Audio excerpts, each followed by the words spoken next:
enshrined in the Philippine Constitution.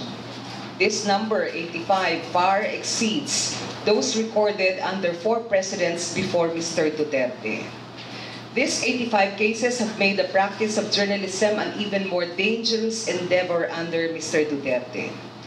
The summary data follows. From June 30, 2016 to May 1, 2018, our groups have recorded the killing of 9 journalists, 16 libel cases, 14 cases of online harassment, 11 death threats, 6 slay attempts, 6 cases of harassment, 5 cases of intimidation, 4 cases of website attack, revoked registration or denied franchise renewal, verbal abuse, strafing, and police surveillance of journalists and media agencies. It's not just the news media.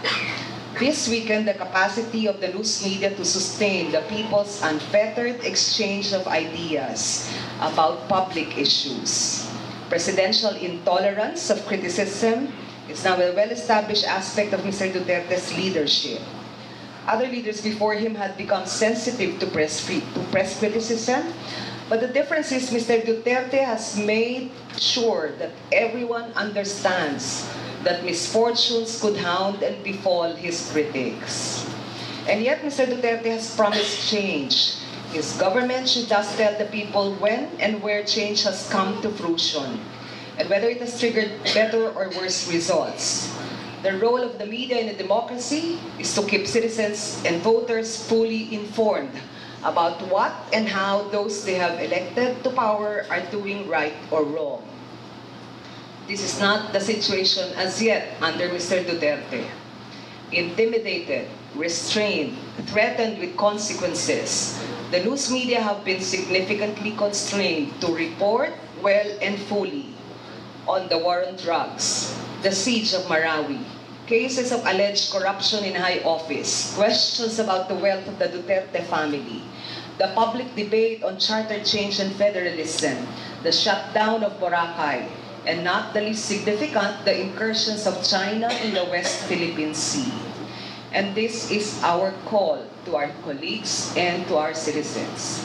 Mr. Duterte has brandished the power of fear. His threats and attacks bear the full weight of his office, the highest in the land.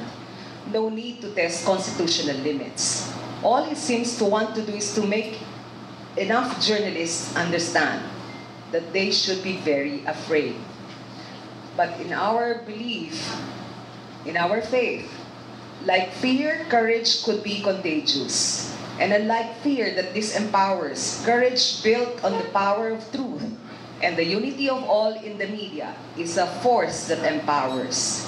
To stand firm and to stand united for press freedom and democracy, to speak truth to power and to keep power in check. That much the press, we the journalists owe the people.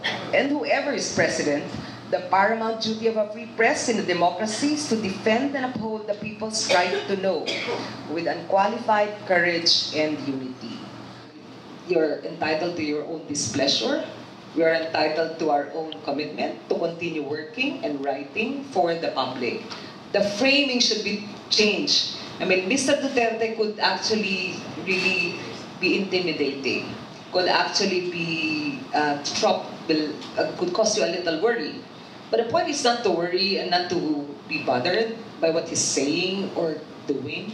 The point is to continue holding on to the work that we must do, to continue holding on to the joy of the idea that we have colleagues around us that will stay the course for journalism and for the people's right to know, whoever is president.